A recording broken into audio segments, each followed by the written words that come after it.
नोएडा की एक सोसाइटी में कुत्ते के हमले में एक मासूम की मौत हो गई। बताया यह गया कि आसपास घूमने वाले कुत्ते ने 7 महीने के मासूम को गंभीर रूप से घायल कर दिया और शोर सुनकर के लोग दौड़कर बच्चे की मदद के लिए यहां पहुंचे।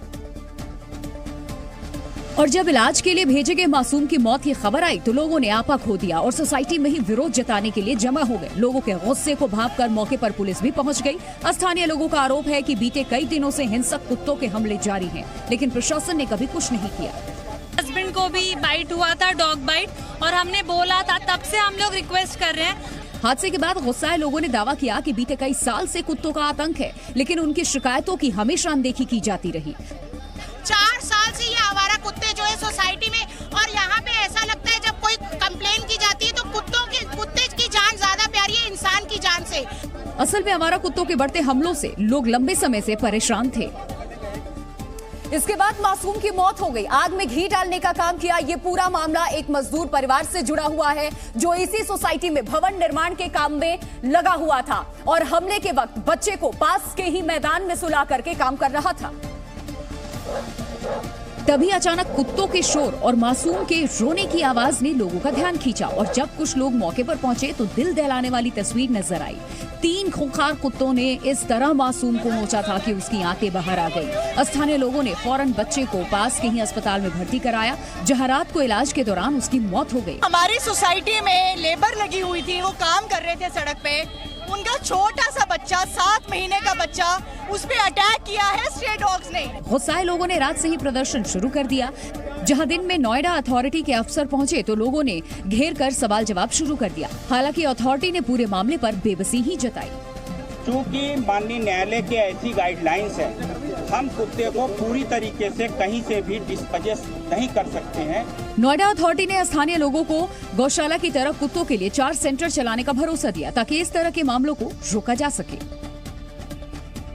और लोगों के विरोध के बीच नोएडा अथॉरिटी ने आवारा कुत्ते से बचाव के लिए उठाए गए कदमों की जानकारी दी और दावा किया कि नोएडा के सेक्टर 94 में आवारा कुत्तों और जानवरों के लिए एक शेल्टर होम बनाया गया है जहां 132 कुत्ते रखे गए हैं। लेकिन जिस वक्त इस तरह के दावे हो रहे थे उसी दौरान प्रतीक लॉरेंस सोसाइटी के बाहर भौंकते कुत्ते नजर आने लगे।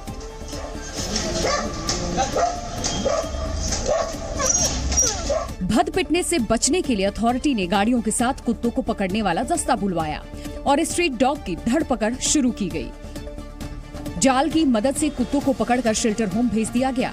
इस बीच सोसाइटी के लोगों ने हिंसक कुत्तों से बचने के लिए कुछ तरीकों पर विचार किया और उन्हें खाना देने के लिए सोसाइटी के बाहर एक जगह तय कर दी। और यूक्रेन के कई शहरों में पिछले हफ्ते किए गए हमलों के बाद एक बार फिर से रूस ने वहां की राजधानी कीव पर धावा बोल दिया। यूक्रेन ने दावा किया कि रूस के इन ताजा हमलों में ईरानी शाहेद ड्रोन्स का भी इस्तेमाल किया गया है, जिसकी वजह से कई इमारतों में आग लग गई। एक अपार्टमेंट के कई ब्लॉक तबाह हो गए जबकि एक नॉन रेजिडेंशियल बिल्डिंग भी शोले में घिर गई। यही नहीं, आसमान धुएं के गुब्बार से भर गया। इस बीच मलबे में दबे लोगों को बाहर निकाला गया और बाकी बचे लोगों को शेल्टर होम की ओर रुख करना पड़ा। जबकि राजधानी कीव स्थित एक पावर प्लांट पर भी रूस ने मिसाइल हमला किया, जिसके बाद जोरदार धमाका हुआ और आसमान में आग का गोला नजर आया। जानकारी के मुताबिक इस पावर प्लांट पर हमले से कीव के 2 इलाकों की बिजली चली गई जबकि पानी की सप्लाई भी ठप पड़ गई। तो रूस यूक्रेन युद्ध को 8 महीने होने वाले हैं। दोनों तरफ से हजारों सैनिक इस जंग में अपनी जान गंवा चुके हैं, लेकिन इस बीच एक यूक्रेनी महिला स्नाइपर ने फ्रंट लाइन पर शादी रचाई है। महिला स्नाइपर ने एक यूक्रेनी सैनिक से शादी की और दोनों ने फ्रंट लाइन पर एक दूसरे के साथ जीने मरने की कसम भी खाई। इस दौरान यूक्रेनी सैनिक जहां आर्मी की यूनिफॉर्म में दिखा तो वहीं महिला स्नाइपर व्हाइट गाउन में नजर आई। एक तस्वीर में तो वो बंदूक थामे हुए भी दिखी है। महिला स्नाइपर ने अपनी शादी की तस्वीरें खुद इंस्टाग्राम पर शेयर की। महिला स्नाइपर का नाम एवगेनिया है, जिसने यूक्रेनी सैनिक से 14 अक्टूबर को यूक्रेन के डिफेंडर्स डे के दिन शादी की। खास बात यह है कि इसी दिन उसके पति का बर्थडे भी था। महिला स्नाइपर और यूक्रेनी सैनिक की मुलाकात युद्ध शुरू होने के बाद हुई और देखते ही देखते ये मोहब्बत में तब्दील हो गई। अगस्त 2022 में दोनों ने सगाई कर ली और अब वो शादी करके जीवन भर के लिए एक दूसरे के साथी बन गए हैं। और गुजरात के वडोदरा में हाईवे पर एक बस और ट्रक की भीषण टक्कर हो गई और इस हादसे में 6 लोगों की मौत भी हो गई है जबकि 15 लोग घायल हुए हैं। हादसा इतना भीषण था कि बस के हिस्से के परखच्चे उड़ गए, जिसकी गवाही हाईवे पर खड़ी बस की ये तस्वीरें दे रही हैं। बस का ड्राइवर की साइड वाला हिस्सा ट्रक की टक्कर के बाद चकनाचूर हो गया। हादसे के बाद इलाके में चीख पुकार मच गई। बस का मलबा भी सड़क पर दूर तक बिखरा नजर आया। घटना की सूचना मिलते ही पुलिस की टीम वहां पहुंची और एम्बुलेंस बुलाकर घायलों को अस्पताल पहुंचाया गया। ट्रक और बस की टक्कर में 6 लोगों की जान चली गई। कुल 6 मृत्यु हुआ है और 15 लोगों के सारवार चालू है। बताया जा रहा है कि बस ड्राइवर ने तेज रफ्तार में ट्रक को ओवरटेक करने की कोशिश की, लेकिन नियंत्रण खो देने की वजह से यह हादसा हो गया। और केंद्र सरकार ने किसानों के खाते में किसान सम्मान निधि की 12वीं किस्त जारी करने के बाद एक और खुशखबरी दी है। केंद्रीय कैबिनेट ने रबी फसलों के एमएसपी में बढ़ोतरी कर दी है। दरअसल सरकार ने गेहूं के एमएसपी में 110 रुपए का इजाफा किया है और मसूर का एमएसपी 500 रुपए बढ़ाया है। सरसों में 400 रुपए की बढ़ोतरी की गई, जबकि जौ का न्यूनतम समर्थन मूल्य 100 रुपए बढ़ाया गया है और चने के दाम में 105 रुपए की बढ़ोतरी हुई है। सरकार का दावा है कि हर फसल का एमएसपी लागत से 1.5 गुना से ज्यादा है। गेहूं का एमएसपी 100% यानी कि कॉस्ट ऑफ प्रोडक्शन से 100% ज़्यादा दुगना है। इसी तरह से सरसों का 104% यानी कि दुगने से ज़्यादा है। चने का 66%, मसूर का 85%, बारले का 60% यानी कि सारे ही 1.5 गुना से ज़्यादा हैं। पीएम मोदी अयोध्या में दीपोत्सव में शामिल होंगे। आम आदमी पार्टी के नेता और दिल्ली के उप मुख्यमंत्री मनीष सिसोदिया से सीबीआई की पूछताछ के बाद अब इस पर सियासत भी तेज हो गई है। पीएम मोदी दिवाली के मौके पर अयोध्या का दौरा करेंगे। पीएम 23 अक्टूबर को अयोध्या दीपोत्सव में शामिल होंगे। पीएम श्री राम जन्मभूमि पर रामलला के दर्शन करेंगे, जिसके बाद वो श्री राम जन्मभूमि तीर्थ क्षेत्र साइट का अवलोकन करेंगे। प्रधानमंत्री नरेंद्र मोदी ने नई दिल्ली के प्रगति मैदान में आयोजित 9वीं इंटरपोल महासभा का शुभारंभ किया। इस महासभा में 195 देशों के प्रतिनिधि शामिल हो रहे हैं। इन प्रतिनिधियों में सदस्य देशों के मंत्री, केंद्रीय ब्यूरो के प्रमुख और वरिष्ठ पुलिस अधिकारी शामिल हैं।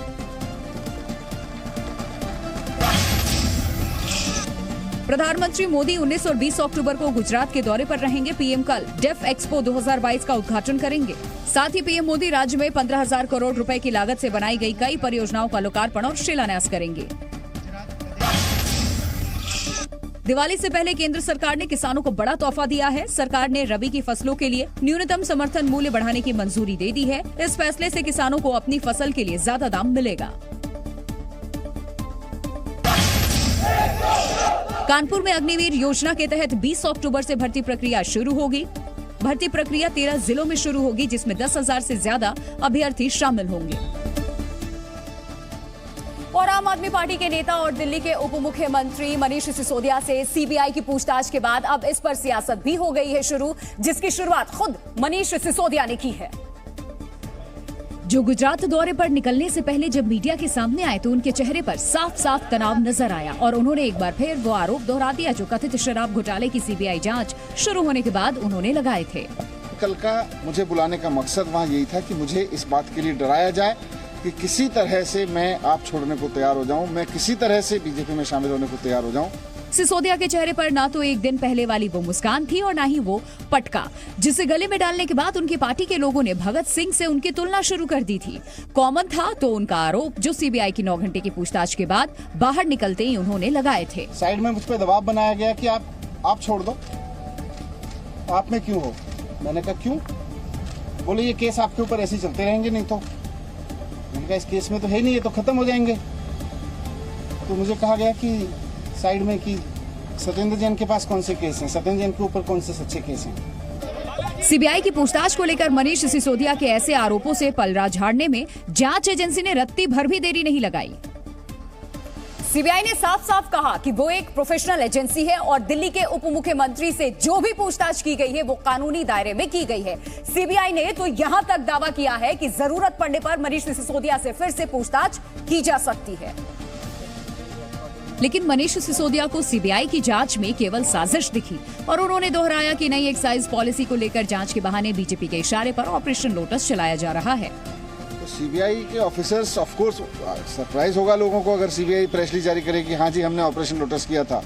सीबीआई के बहाने सिसोदिया ने केंद्र सरकार पर निशाना साधा तो इसी सियासी घमासान में बीजेपी कूद पड़ी। बीजेपी नेता कपिल मिश्रा ने सीबीआई की पूछताछ से पहले सिसोदिया के रोड शो को लूट और झूठ का ड्रामा करार दिया और सीबीआई पर लगाए गए आरोपों को साबित करने के लिए नार्को टेस्ट कराने की चुनौती दी। यूक्रेन बॉर्डर के पास स्थित दक्षिणी रूसी शहर रेस्क में रूस की वायुसेना का एक सुपरसोनिक लड़ाकू विमान दुर्घटनाग्रस्त हो गया और इस हादसे में 3 बच्चे समेत करीब 13 लोगों की मौत हो गई है, जबकि 19 लोगों के जख्मी होने की भी खबर है। इस भीषण दुर्घटना के वीडियो में रूस का Su-34 लड़ाकू विमान इमारत से टकराता नजर आया, जिसके बाद जोरदार धमाका हुआ और चारों तरफ आग की लपटें उठने लगी। करीब 17 अपार्टमेंट्स में आग लग गई और 100 से ज्यादा लोगों को वहां से निकालकर सुरक्षित जगहों पर ले जाया गया। रूस के रक्षा मंत्रालय के मुताबिक एक प्रशिक्षण मिशन के लिए टेक ऑफ के दौरान Su-34 फाइटर जेट के इंजन में आग लग गई, जिसके बाद वो येस्क के बंदरगाह शहर में दुर्घटनाग्रस्त हो गया। हालांकि दोनों पायलट ने खुद को इजेक्ट कर लिया था, लिहाजा वो सुरक्षित बच गए। इस हादसे की जानकारी रूस के राष्ट्रपति व्लादिमीर पुतिन को दी गई और इसकी जांच भी शुरू कर दी गई है। और उज्जैन के महाकालेश्वर मंदिर परिसर में बॉलीवुड के गानों पर 2 युवतियां डांस करती हुई दिखी। एक लड़की ने मंदिर के गर्भगृह में भी वीडियो बनाया, जिसके बाद विवाद बढ़ गया। एक के बाद एक बनाए गए वीडियोस में युवतियां मंदिर परिसर और फिर गर्भगृह में फिल्मी गानों पर थिरकती दिखी। एक युवती ने गर्भगृह में जल चढ़ाते हुए वीडियो बनाया, जिसमें बॉलीवुड फिल्म के डायलॉग का इस्तेमाल किया। दूसरे वीडियो में युवती मंदिर परिसर में बॉलीवुड गानों पर डांस करती हुई दिखी। जब ये वीडियोस इंस्टाग्राम आईडी पर अपलोड किए गए तो दुनिया की नजर में आए, जिसके बाद मंदिर के पुजारी ने नाराजगी दिखाई और कड़ी कार्रवाई की मांग की। गिरफ्तारी होनी चाहिए जिससे मंदिर में अश्लीलता और इस तरीके की वीडियो बार बार वायरल न हो। उज्जैन के डीएम और मंदिर समिति के अध्यक्ष आशीष सिंह ने इस मामले की जांच का भरोसा दिया। का परीक्षण भी होगा, किन परिस्थितियों में कहां पर इसको शूट किया गया है, कब शूट किया गया, ये सारी चीजें निकाली जाएंगी और अगर उसके आधार पर कोई कार्रवाई होती है तो निश्चित रूप से करेंगे। महाकाल मंदिर परिसर में बॉलीवुड के गानों पर रील्स बनाकर वायरल करने का ये पहला मामला नहीं है। पहले भी कई ऐसे मामले सामने आए और जांच के बाद कार्रवाई भी हुई। बावजूद इसके ऐसे मामले रुकने का नाम नहीं ले रहे। यमुनोत्री में बर्फबारी के बीच श्रद्धालुओं की भीड़ जुटी है। उत्तराखंड के यमुनोत्री धाम में आज मौसम की पहली बर्फबारी हुई। बर्फबारी के बावजूद यमुनोत्री धाम में भारी संख्या में श्रद्धालु दर्शन के लिए पहुंच रहे हैं। यमुनोत्री धाम के कपाट 27 अक्टूबर को बंद होंगे। महाराष्ट्र के पुणे में भारी बारिश के बाद बाढ़ जैसे हालात बन गए हैं। सड़कों पर पानी भरने के बाद जहां एक तरफ कई गाड़ियां खराब हो गईं, तो वहीं कई गाड़ियां पानी के बहाव में बह भी गईं। मौसम विभाग ने बारिश को लेकर के अलर्ट जारी कर दिया है।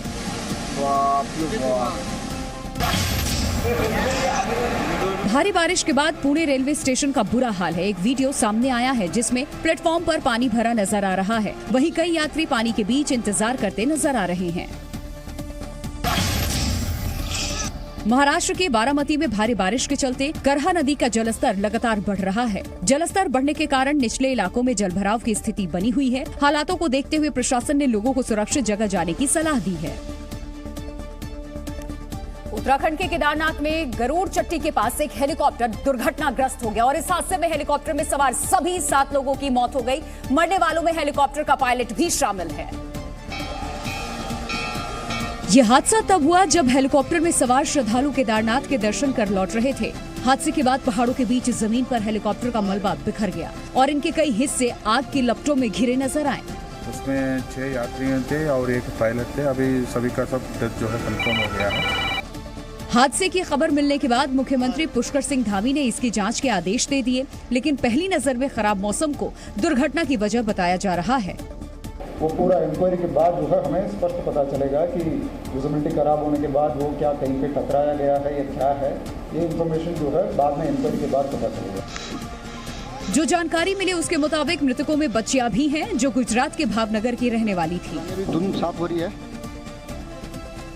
ये सभी केदार घाटी से गुप्तकाशी के लिए हेलीकॉप्टर से निकल पड़े, जिनके साथ कई और श्रद्धालु भी थे। श्रद्धालुओं का ये गुट जो था 3 हेलीकॉप्टरों से उत्तरकाशी से लौट पड़ा, लेकिन जैसे ही हेलीकॉप्टर आगे बढ़ा मौसम ने रंग बदलना शुरू कर दिया और शुरुआती जानकारी के मुताबिक देखिए पहले हेलीकॉप्टर के पायलट ने कुछ दूरी तय करते ही घना कोहरा और बादल भी देखा।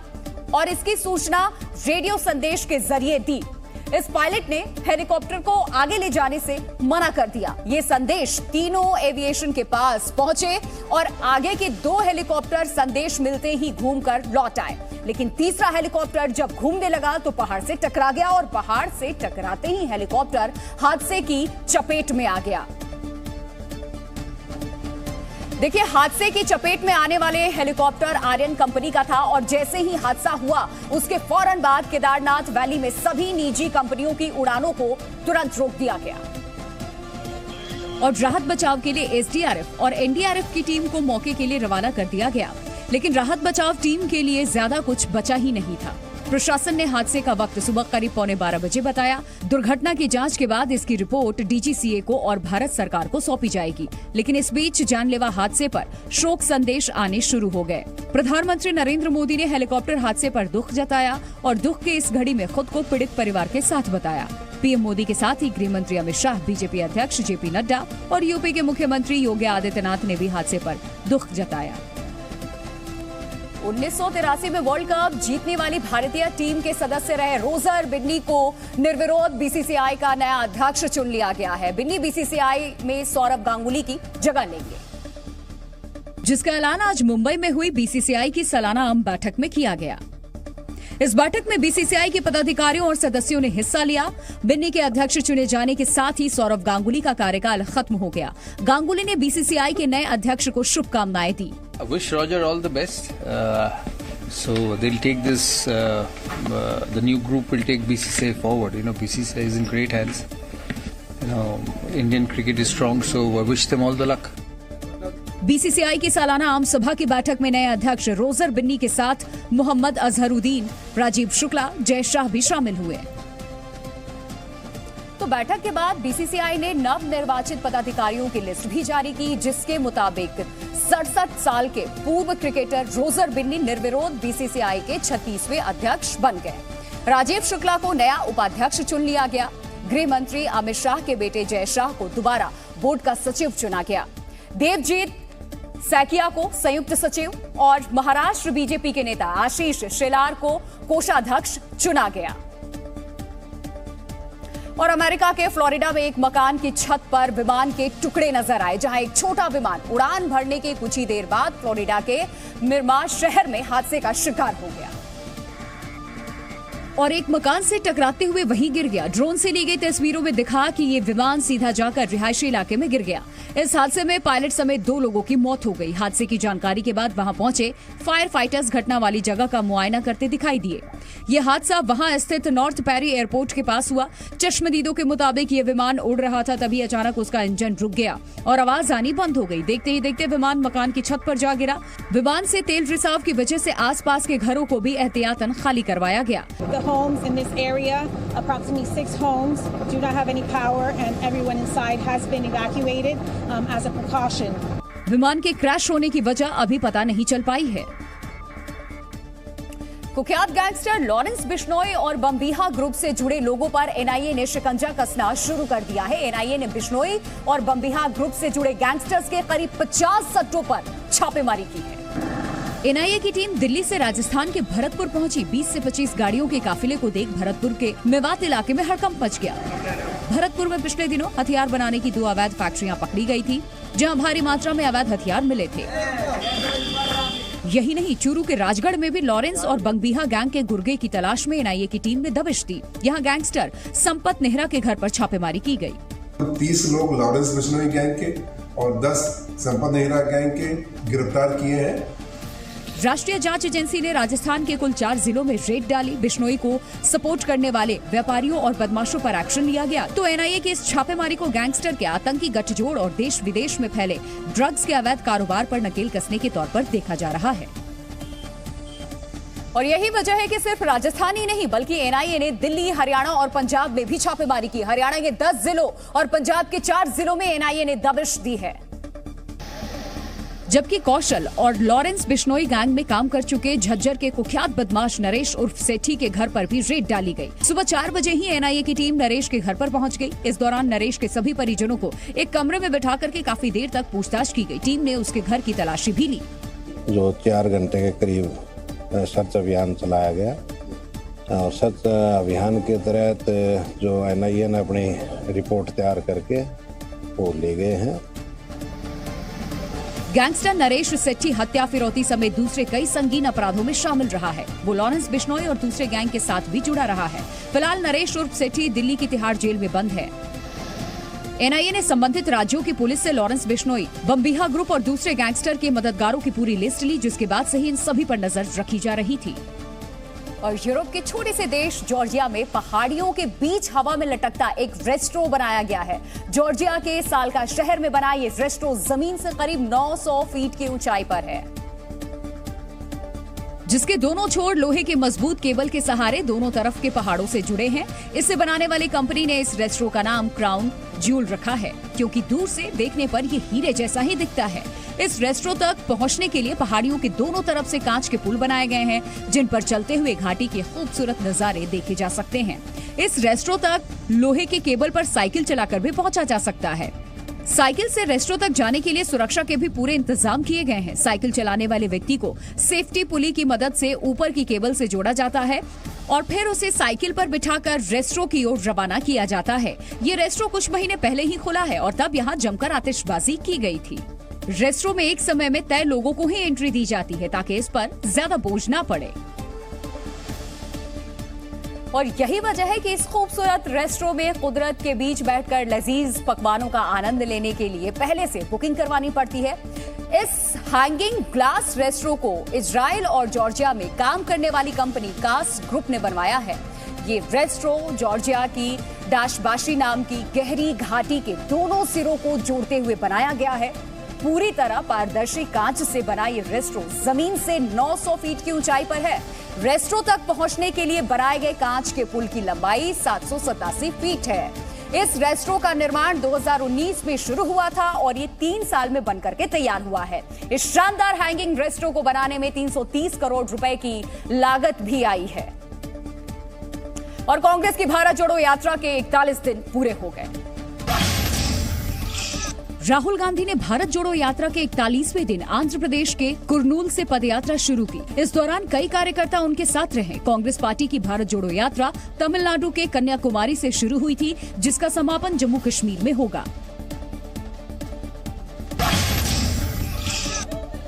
जबलपुर के होम साइंस कॉलेज में छात्राओं ने रिजल्ट टोटलिंग में गड़बड़ी का आरोप लगाते हुए कॉलेज में जमकर तोड़फोड़ की। मौके पर पहुंचे पुलिस के साथ NSUI के कार्यकर्ताओं और छात्रों ने हाथापाई की। महाराष्ट्र के ठाणे जिले के डोंबिवली इलाके में एक तेज रफ्तार टेम्पो ट्रैवलर ने स्कूली बच्ची को ले जा रहे ऑटो रिक्शा को टक्कर मार दी। इस घटना का CCTV वीडियो सामने आने के बाद पुलिस ने आरोपी ड्राइवर को गिरफ्तार कर लिया है। असम के गुवाहाटी में 9 फीट लंबा अजगर निकलने से लोगों में हड़कंप मच गया। हालांकि स्थानीय निवासियों ने समझदारी दिखाते हुए वन विभाग को इसके बारे में जानकारी दी, जिसके बाद अजगर को रेस्क्यू कर जंगल में छोड़ दिया गया। IRCTC घोटाले में आरजेडी नेता और बिहार के उप मुख्यमंत्री तेजस्वी यादव को तब बड़ी राहत मिली जब CBI कोर्ट ने उनकी जमानत बरकरार रखी। कोर्ट ने भले ही जांच एजेंसी की मांग के बावजूद उनकी जमानत रद्द नहीं की, लेकिन उन्हें गैर जिम्मेदाराना बयानबाजी से बाज नहीं आने की नसीहत जरूर दी है। और जैसे ही तेजस्वी को कोर्ट से राहत मिलने की खबर पटना पहुंच, आरजेडी के प्रदेश कार्यालय में जश्न का दौर शुरू हो गया और नेता कार्यकर्ता एक दूसरे को मिठाई खिलाते दिखे। इससे पहले दिल्ली में राउज एवेन्यू कोर्ट खुलते ही तेजस्वी यादव पेशी के लिए पहुंच गए और उन्होंने इंसाफ मिलने का भरोसा जताया। तो जा रहे उस चीज को लेकर और हम लोग कानून पे, अदालत पे पूरा विश्वास है, जो है न्याय मिलेगा। कल अपना पक्ष जो हम लोग रखेंगे कोर्ट की कार्यवाही शुरू होते ही CBI ने तेजस्वी पर प्रेस कॉन्फ्रेंस के जरिए जांच एजेंसी के अफसरों को धमकाने का आरोप लगाया और दावा किया कि उनकी धमकी से अफसरों में डर का माहौल है, इसीलिए उनकी जमानत रद्द की जानी चाहिए। इसके जवाब में तेजस्वी के वकील ने कहा कि तेजस्वी की प्रेस कॉन्फ्रेंस से इस केस का कुछ लेना देना नहीं है।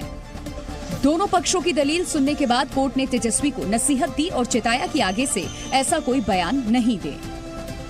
कोर्ट को ऐसा लगा कि अभी इस बात पे वार्निंग से काम चल सकता है, तो अभी शायद कैंसिलेशन, इसलिए उन्होंने इस बारी उन्होंने नहीं अलाउ करी। कोर्ट के फैसले के बाद तेजस्वी ने राहत की सांस ली। तो इस मामले में तेजस्वी को राहत भले ही मिल गई हो, लेकिन कोर्ट ने उन्हें भविष्य में इस तरह की बयानबाजी से बाज आने की सलाह भी दे डाली। कोर्ट के ऐसे रुख की खास वजह क्या है, देखिए। दरअसल IRCTC घोटाले की जांच कर रही सीबीआई ने तेजस्वी यादव के बिहार के उप मुख्यमंत्री बनने के फौरन बाद छापा मारा था। इस घटना से तिलमिलाए तेजस्वी यादव ने तब 25 अगस्त को एक प्रेस कॉन्फ्रेंस की थी, जिसमें उन्होंने सवालिया अंदाज में कहा कि क्या सीबीआई के अधिकारियों का परिवार माँ बाप बच्चे नहीं होते। सीबीआई ने तेजस्वी के इसी बयान को जमानत की शर्तों का उल्लंघन बताकर इसे रद्द करने की गुहार लगाई। हालांकि कोर्ट से भाई को मिली राहत के बाद पूरे परिवार ने राहत की सांस ली। तो भगवान की बहुत बड़ी कृपा है और पूरी बिहार की जनता का आशीर्वाद है। कोर्ट के फैसले के बाद तेजस्वी की बहन रोहिणी ने एक के बाद एक 4 ट्वीट कर बीजेपी नेता सुशील मोदी पर निशाना साधना शुरू कर दिया। तो सुशील मोदी ने कोर्ट के रुख को तेजस्वी के खिलाफ बताया और दावा किया कि बिहार के उप मुख्यमंत्री को कड़ी फटकार लगी और उन्हें बयान के लिए माफी मांगनी पड़ी। तो इस पूरे मामले में भले ही सियासी आरोप प्रत्यारोप शुरू हो गया है, लेकिन IRCTC घोटाले में लालू यादव और उनका परिवार बुरी तरह फंस गया है। ये पूरा मामला भारतीय रेल, पर्यटन और खान पान निगम के टेंडर से जुड़ा है। आरोप है कि रेल मंत्री रहते लालू प्रसाद यादव ने 2004 से 2009 के बीच में गड़बड़ी की और एक निजी कंपनी को अवैध तरीके से 2 होटलों को चलाने का ठेका दे दिया। ये ठेके रांची और भुवनेश्वर में 2 होटलों को चलाने के लिए दिए गए, जिसके बदले में उन्हें पटना के सगुना मोड़ पर कंपनी ने 3 एकड़ जमीन दी है। और इस पूरे मामले में लालू, राबड़ी और तेजस्वी के खिलाफ FIR दर्ज है, जिसमें इन तीनों को 2 साल पहले जमानत मिली थी। IRCTC घोटाले में आरोप पत्र दाखिल हो चुका है, जिसमें ठगी, आपराधिक साजिश और भ्रष्टाचार की धाराएं लगाई गई हैं। ईरान से शुरू हुआ हिजाब विरोध आंदोलन दुनिया के कई देशों में पहुंच गया है। दुनिया भर की महिलाएं ईरान की महिलाओं के समर्थन में अपने बाल कटवाकर हिजाब का विरोध कर रही हैं। जिसकी एक तस्वीर भारत में भी दिखी, जब अभिनेत्री उर्वशी रौतेला ने अपने बाल कटवाकर ईरानी महिलाओं का समर्थन किया। उर्वशी रौतेला ने अपने इंस्टाग्राम अकाउंट पर बाल कटवाने की तस्वीरें शेयर करते हुए लिखा कि मैं ईरान की उन सभी महिलाओं के समर्थन में बाल कटवा रही हूं, जिन्हें महसा अमीनी की मौत का विरोध करते हुए प्रदर्शनों के दौरान मार डाला गया।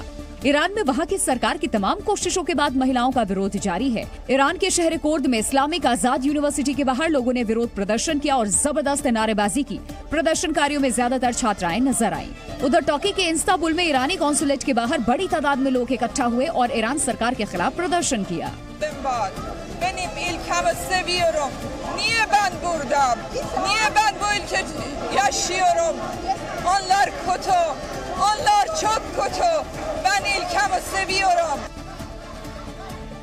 महसा अमीनी की मौत को 1 महीना बीत चुका है और तब से लगातार ईरान और दुनिया के कई देशों में लोग प्रदर्शन कर रहे हैं।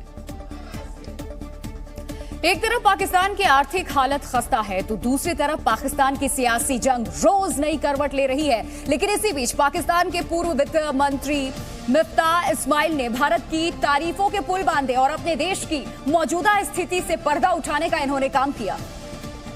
शहबाज शरीफ सरकार में वित्त मंत्री रहे मिफ्ताह इस्माइल ने कहा कि पाकिस्तान के हुक्मरान IT के क्षेत्र में भारत का मुकाबला करने की बात तो करते हैं, लेकिन इस बाबत कोई काम नहीं करते। क्यों ये नहीं सोचता कि यार 1950 की दहाई के अंदर पंडित नेहरू जो थे वो IITs खोल रहे थे, इंडियन इंस्टीट्यूट ऑफ टेक्नोलॉजीज खोल रहे थे। उसकी वजह से आज 40 साल, 50 साल बाद, 60 साल बाद एक्सपोर्ट हो रहा है इनका IT का। यही नहीं, मिफ्ताह इस्माइल ने पाकिस्तान में अल्पसंख्यकों के साथ हो रहे भेदभाव की भी पोल खोलकर रख दी। ज्यादातर क्रिश्चियन जो पढ़े लिखे थे वो पाकिस्तान से चले गए, आपके दूसरी अकलियतें चले गई पाकिस्तान से। आपने किस किस्म का माशरा पैदा किया है? हबीब यूनिवर्सिटी के कार्यक्रम में शिरकत करने गए मिफ्ताह इस्माइल ने पाकिस्तान के आतंकी कनेक्शन के बारे में भी सच बयां किया। हमारे पास अगर एक जो टेररिज्म का प्रॉब्लम है, जनरल जिया के जमाने से है, आज तक है, अल्लाह की मेहरबानी से सोल्यूशन नहीं निकला। मिफ्ताह इस्माइल कई मुद्दों पर बेबाक तरीके से बोले, लेकिन इसका आतंक परस्त पाकिस्तान की हुकूमत पर शायद ही कोई असर हो। रक्षा मंत्री राजनाथ सिंह ने पीएम मोदी को सांस्कृतिक पुनर्जागरण का प्रतीक और समाज सुधारक बताया। उन्होंने पीएम मोदी को महात्मा गांधी के बाद इकलौता ऐसा नेता बताया जो देश की नब्ज समझता है और देश के लोगों से सीधा संवाद करता है। राजनाथ सिंह ने ये बयान Modi at 20 dreams meet delivery किताब के गुजराती संस्करण का विमोचन करते वक्त गांधीनगर में दिया। इस देश की नब्ज को पहचानने वाला और जनता से सीधा संवाद करने वाला। महात्मा गांधी के बाद यदि कोई दूसरा नेता है तो उसका नाम है श्री नरेंद्र भाई मोदी। इस मौके पर राजनाथ ने पीएम मोदी को सांस्कृतिक पुनर्जागरण का प्रतीक और समाज सुधारक तक बता दिया। अब वह केवल प्रधानमंत्री ही नहीं है, बल्कि या जननेता ही नहीं, मैं कह सकता हूं देश के सांस्कृतिक पुनर्जागरण के प्रतीक है। रक्षा मंत्री ने पीएम मोदी को साहसिक फैसले लेने वाला नेता भी बताया। उन्होंने कहा कि प्रधानमंत्री केवल वर्तमान को ही नहीं बदल रहे, बल्कि देश के भविष्य को भी आकार दे रहे हैं। और पूरी दुनिया में मशहूर दक्षिण कोरिया का म्यूजिक बैंड बीटीएस अगले 2 साल तक स्टेज पर दिखाई नहीं देगा, क्योंकि बीटीएस के सभी सदस्य अगले 2 साल तक दक्षिण कोरिया की सेना में काम करेंगे। दक्षिण कोरिया में सभी नागरिकों के लिए 2 साल की आर्मी ट्रेनिंग अनिवार्य है। वहां के नियमों के मुताबिक 18 से 28 साल के नौजवानों को 2 साल सेना में काम करना होता है। और बीटीएस बैंड की प्रसिद्धि को देखते हुए दक्षिण कोरिया के कुछ नेताओं ने उनको आर्मी ट्रेनिंग से छूट दिए जाने की अपील की थी, लेकिन दक्षिण कोरिया की सरकार ने बीटीएस के सदस्यों को कोई रियायत नहीं दी। बीटीएस के सदस्यों ने कहा कि सेना की ड्यूटी पूरी करने के बाद अब 2025 में ही वो स्टेज पर वापस लौटेंगे। और इस वक्त ब्रेकिंग न्यूज आ रही है जम्मू कश्मीर से। घाटी में आतंक पर एलजी मनोज सिन्हा का बड़ा बयान सामने आया। मनोज सिन्हा ने कहा है कि अब ताबूत में आखिरी कील ठोकी जाएगी। मनोज सिन्हा ने आतंक के समर्थकों पर भी हमला बोला। उन्होंने कहा कि दूसरे देश के इशारे पर आतंकवाद बंद नहीं हो रहा। मैंने कहा पहले आपसे कि अब दूसरे देश के इशारे पर जम्मू कश्मीर में बंदी नहीं होती। स्कूल में बच्चे पढ़ाई करते हैं, किसी की दुकान और किसी का बिजनेस प्रतिष्ठान अब कोई जबरदस्ती जम्मू कश्मीर में बंद नहीं करा सकता।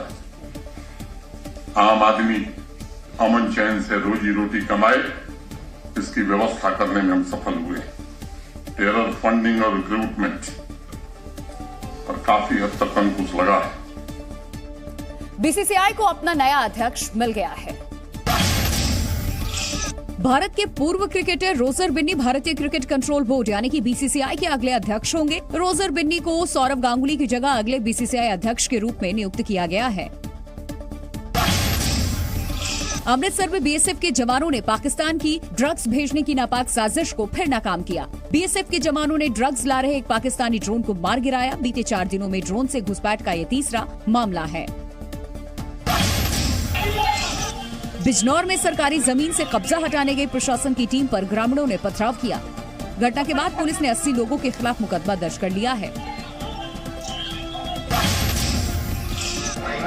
मेरठ के हस्तिनापुर में नाव पलटने से गंगा नदी में 14 से ज्यादा लोग डूब गए। 11 लोगों को रेस्क्यू कर बाहर निकाल लिया गया। वहीं हादसे का संज्ञान लेते हुए सीएम योगी ने अधिकारियों को राहत पहुंचाने के निर्देश दिए हैं।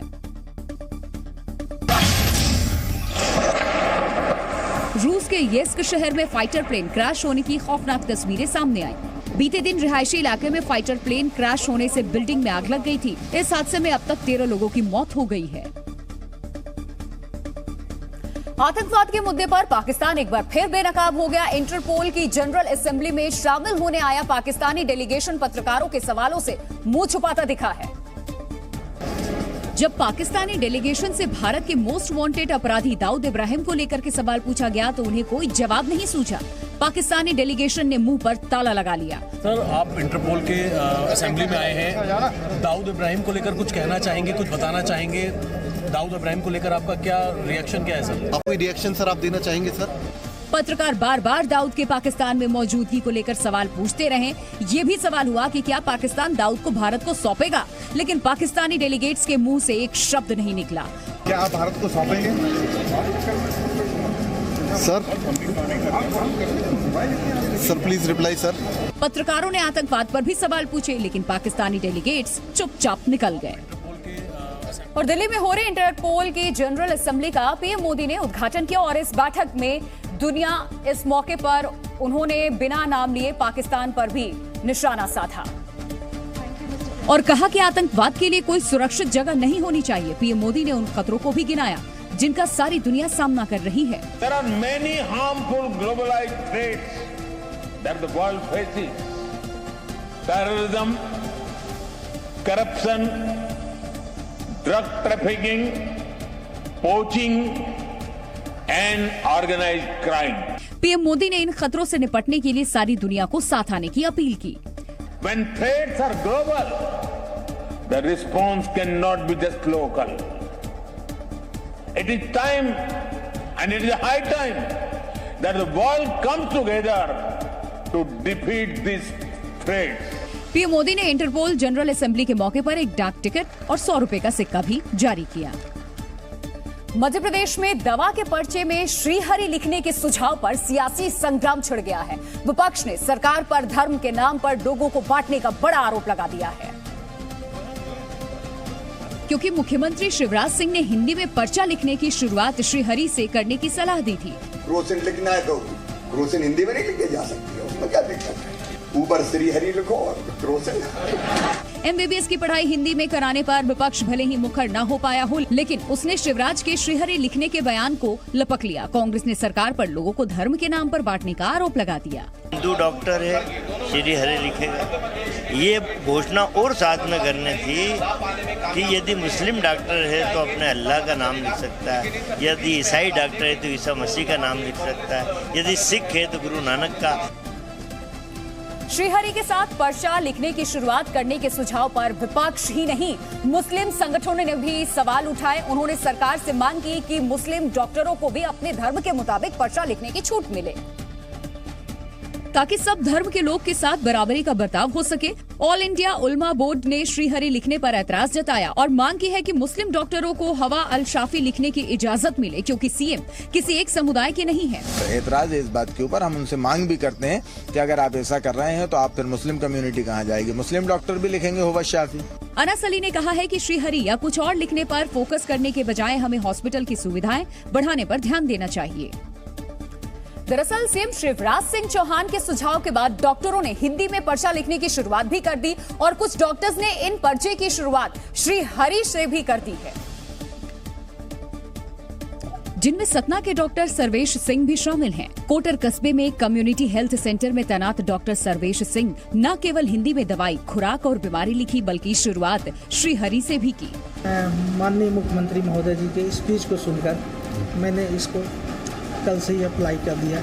डॉक्टर सर्वेश का हिंदी में लिखा पर्चा देख करके हेल्थ सेंटर का स्टाफ भी हैरान हो गया। कई मरीज बार बार पूछते थे कि कैसे खाना है, उन्हें हिंदी में अब सुविधा हो गई है तो कम पूछते हैं, मुझे एक बार जानकारी देनी पड़ती है। हालांकि हेल्थ सेंटर पहुंचे मरीजों ने हिंदी में पर्चा लिखने की पहल का स्वागत किया। हिंदी से लिखते हैं तो हम लोगों को भी समझ में आता है कि हाँ हिंदी में लिखा है, तो हम लोग भी थोड़ा सा पढ़ लेते हैं। और ब्रेकिंग न्यूज इस वक्त दिल्ली से आ रही है। दिल्ली में बीजेपी केंद्रीय चुनाव समिति की बैठक हो रही है। इस बैठक में प्रधानमंत्री नरेंद्र मोदी भी हिस्सा ले रहे हैं। ये बैठक हिमाचल प्रदेश विधानसभा चुनाव के मुद्दे पर हो रही है।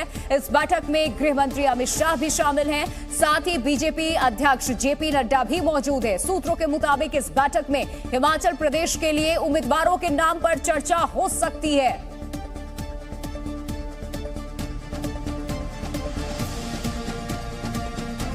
तो बैठक में बीजेपी के राष्ट्रीय अध्यक्ष जेपी नड्डा, गृह मंत्री अमित शाह, प्रधानमंत्री नरेंद्र मोदी खुद मौजूद हैं। हिमाचल प्रदेश में होने वाले चुनाव को लेकर के उम्मीदवारों के जो नाम है उसको लेकर के इस बैठक में मंथन होगा।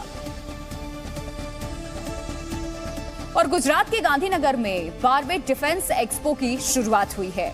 एशिया की इस सबसे बड़ी रक्षा प्रदर्शनी के दौरान साबरमती रिवर फ्रंट पर लाइव ड्रिल भी हुई है। नेवी के जवानों ने अपनी ताकत भी दिखाई। जवानों ने युद्ध के वक्त दिखाए जाने वाले कौशल का प्रदर्शन किया। पूरे कार्यक्रम में रक्षा मंत्री राजनाथ सिंह मौजूद रहे।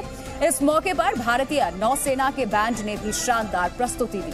डिफेंस एक्सपो में रक्षा निर्माण के क्षेत्र में उभरते हुए भारत की ताकत देखने को मिलेगी। डिफेंस एक्सपो 2022 में रक्षा क्षेत्र में आत्मनिर्भर भारत की शक्ति भी दिखेगी। इस बार डिफेंस एक्सपो की थीम पाथ टू प्राइड रखी गई है। डिफेंस एक्सपो का आयोजन 2 साल बाद हो रहा है। 2020 में डिफेंस एक्सपो लखनऊ में आयोजित हुआ।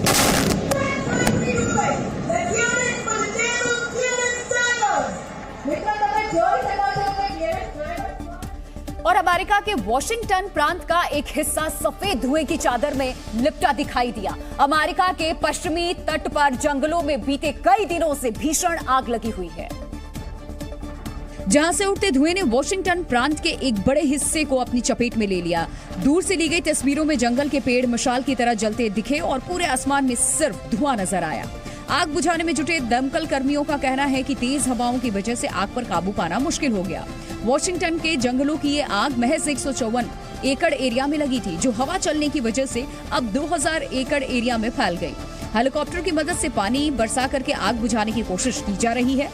वॉशिंगटन के क्लार्क काउंटी में अभी तक सिर्फ 5% आग पर काबू पाया जा सका है। ऐसे में बढ़ते खतरे को देखते हुए क्लार्क काउंटी की इमरजेंसी सर्विस ने करीब 3000 घर खाली करने के आदेश दिए। वॉशिंगटन प्रशासन के मुताबिक सिर्फ सितंबर महीने में ही जंगल की आग 16,395 एकड़ एरिया को जला चुकी है।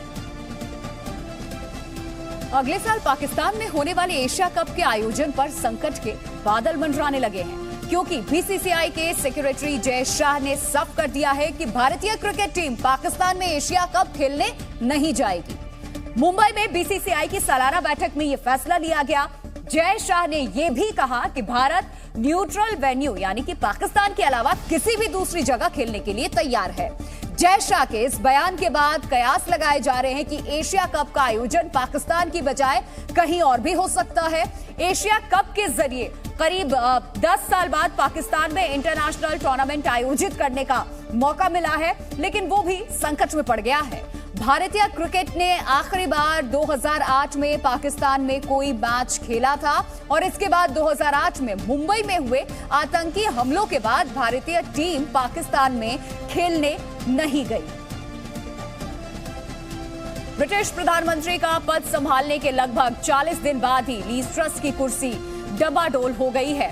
ब्रिटिश अखबार डेली मेल के रिपोर्ट के मुताबिक ट्रस को पीएम पद से हटाया जा सकता है, जबकि उनकी जगह भारत वंशी सांसद ऋषि सुनक को अगला प्रधानमंत्री बनाया जा सकता है, जिसके लिए सत्तारूढ़ कंजर्वेटिव पार्टी के 100 सदस्य जल्द ही अविश्वास प्रस्ताव ला सकते हैं। यही नहीं, सांसद ऋषि सुनक के पास अपनी पार्टी के 250 वोटिंग सांसदों में से 137 का समर्थन है, जबकि ट्रस्ट के समर्थन में 113 सांसद ही हैं। सट्टा मार्केट में भी ट्रस्ट सरकार गिरने की आशंका जताई गई। सटोरियों का दावा है कि ऋषि सुनक की 10 डाउनिंग स्ट्रीट में वापसी पर है। ब्रिटिश संसद हाउस ऑफ कॉमन्स की नेता पेनी मार्डोन सुनक की राह में रोड़े अटका सकती हैं। खेमे से तो हैं, लेकिन पेनी पीएम की दौड़ में सुनक के विरोध में थी, जबकि इस राजनीतिक उथल पुथल के बीच में सुनक फिलहाल चुप्पी साधे हुए हैं। सोशल मीडिया पर एक एम्बुलेंस ड्राइवर का वीडियो तेजी से वायरल हो रहा है। गाड़ी चलाने के इस तरीके को देखकर आप भी दंग रह जाएंगे। इस वीडियो को टर्की का बताया जा रहा है, जहां एक एम्बुलेंस ड्राइवर एक मरीज को अस्पताल पहुंचाने के लिए ट्रैफिक में कार चला रहा है। इस दौरान ड्राइवर के गाड़ी चलाने का अंदाज इतना अनोखा है कि मानो कोई वीडियो गेम चल रहा हो।